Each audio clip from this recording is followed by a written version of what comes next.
আসসালামু আলাইকুম এভরিওয়ান। আমি মোহাম্মদ আলিফ হাসান।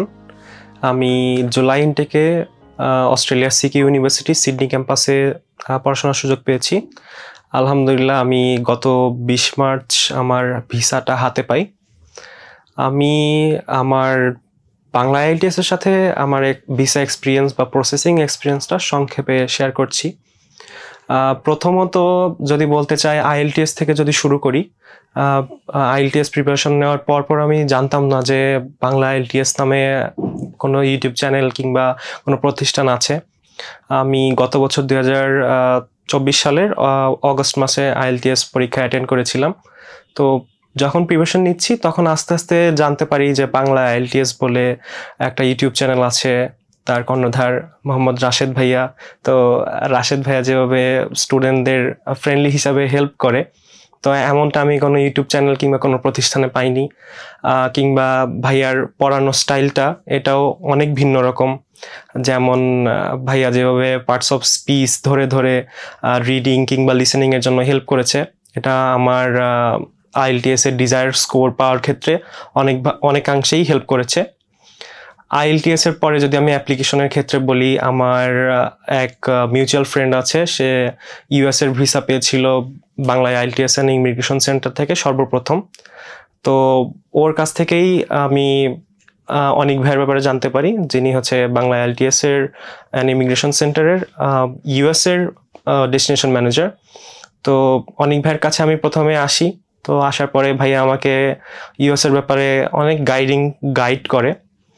তো আলহামদুলিল্লাহ আল্লাহ তাআলার অশেষ রহমতে আমি ইউএসের নামি দামি অনেক ইউনিভার্সিটি থেকে 3টি ইউনিভার্সিটি থেকে আমি I-20 বা অফার লেটার পাই।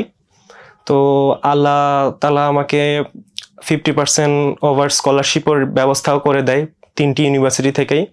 কিন্তু শেষ মুহূর্তে যে ভাগ্য সহায় হয় না, আমি ইউএসের যে ইন্টারভিউ ডেটটা আছে, ভিসা ইন্টারভিউ ডেট, এই ডেটটি ম্যানেজ করতে পারি না।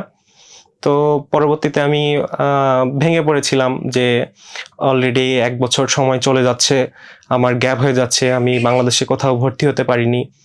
আমার ডেস্টিনেশন আমি কি করব কি না করব বুঝে পাচ্ছিলাম না। সেই অনেক ভাইয়া আমাকে আশ্বাস দেয় যে তোমার যেহেতু হাতে সময় আছে, তুমি চাইলে অস্ট্রেলিয়াতে অ্যাপ্লাই করে দেখতে পারো। পাশেই অস্ট্রেলিয়া নিয়েও Bangla IELTS and immigration centre সাফল্যের সাথে কাজ করছে। আমি জানলাম যে Bangla IELTS and immigration centre থেকে এখন পর্যন্ত অস্ট্রেলিয়ার ক্ষেত্রে কোনো ভিসা রিজেক্ট হয়নি।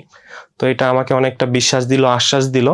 আমি প্রথমেই গেলাম বর্ষা আপুর কাছে। নুরসাদ জাহান বর্ষা আপু হচ্ছে অস্ট্রেলিয়ার ডেস্টিনেশন ম্যানেজার। আপু আমাকে তথ্য দিয়ে, অ্যাপ্লিকেশন থেকে, ইউনিভার্সিটি দিয়ে, টিউশন ফিস দিয়ে আমাকে অনেক কিছু তথ্য দিয়ে আমাকে হেল্প করলো।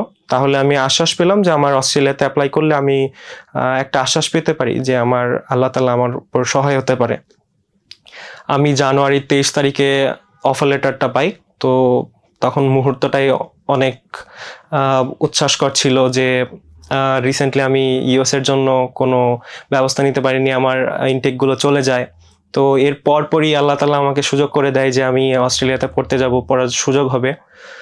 এরপর আমার প্রসেসিং নিয়ে কাজ করে বাংলা আইএলটিএস অ্যান্ড ইমিগ্রেশন সেন্টারের আরেকজন আমার বড় ভাই রিয়াদ ভাইয়া। তো রিয়াদ ভাইয়াকে আমি মনের গভীর থেকে ধন্যবাদ জানাতে চাই যে ভাইয়া এত সুন্দর করে, এত সাপোর্টিভলি আমার ডকুমেন্টগুলো নিয়ে কাজ করেছে।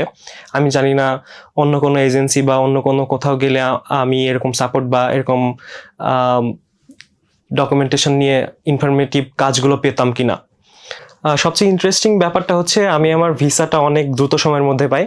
আমি যখন অ্যাপ্লিকেশন করতে আসি অস্ট্রেলিয়ার ব্যাপারে, তো আমাকে বর্ষা আপু বলেছিল যে বাংলা আইএলটিএস থেকে এখন পর্যন্ত কোনো ভিসা রিজেকশন নেই।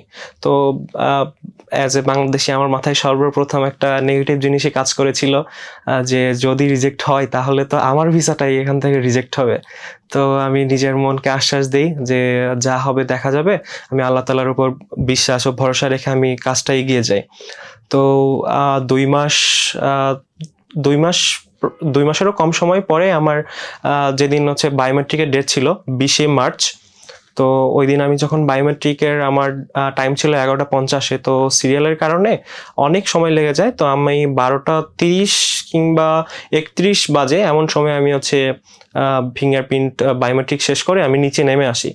আমার 12:33 আমার দিল্লি হাই কমিশন থেকে কল আসে যে আমার কিছু ডকুমেন্ট মিসিং আছে। তো আমি তো টেনশনে পড়ে যাই যে মাত্রই বায়োমেট্রিক দিয়ে বের হলাম, এখন যদি ডকুমেন্ট মিসিং হয়ে যায় তাহলে আমার ভিসায় নিশ্চিত কোনো প্রবলেম হবে। আমি তৎক্ষণাৎ হচ্ছে আমার ডকুমেন্টেশন নিয়ে কাজ করেছে রিয়াদ ভাইয়াকে আমি কল দিয়ে জানাই যে ভাইয়া এরকম প্রবলেম হচ্ছে। তো ভাইয়া বলে, আমাকে আশ্বাস দিয়ে বলে যে ভাইয়া আমার ডকুমেন্টগুলো যেগুলো বাকি আছে বা যেগুলো তারা চাচ্ছে সেগুলো সাবমিট করে দিবে।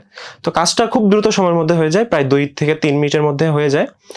আর 12:40 আমার ভিসাটা ইস্যু হয়ে যায়। তো বাংলা আইএলটিএস থেকে আমি যেখানে ভয় পাচ্ছিলাম যে আমার ভিসাটাই হবে হচ্ছে রিজেকশন, বাংলা আইএলটিএস এর সবচেয়ে কলঙ্কের দাগ, সেখানে সবচেয়ে সুন্দর এবং সবচেয়ে উপরের ভিসাটা হয়ে গেল আমার। যে একটা ইতিহাসে, বাংলা আইএলটিএস এর ইতিহাসে মাত্র 5 মিনিটে আমার ভিসাটা হয়ে যায়। তো সর্বপ্রথম সৃষ্টিকর্তাকে, মহান আল্লাহ তাআলাকে আমি ধন্যবাদ জানাতে চাই। এরপর বাকিটা ডকুমেন্টেশন জমা দেওয়ার ক্ষেত্রে বাংলা আইএলটিএস যেভাবে হেল্প করেছে তারও কৃতিত্ব একটা বহন করে। আর ডকুমেন্টেশন যখন সব কিছু ঠিকঠাক জমা থাকে তখন ভিসা পাওয়াটাও খুব ইজি হয়। তো স্টুডেন্টদের সবারই উচিত ভালো এবং সব ভ্যালিড ডকুমেন্টস জমা দেওয়া।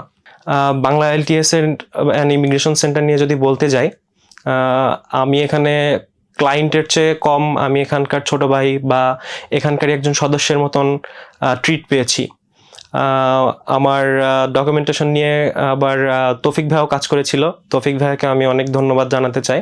সর্বোপরি আমি বাংলা আইএলটিএস এর এবং বাংলা আইএলটিএস এন্ড ইমিগ্রেশন সেন্টারের সবাইকে ধন্যবাদ জানাতে চাই।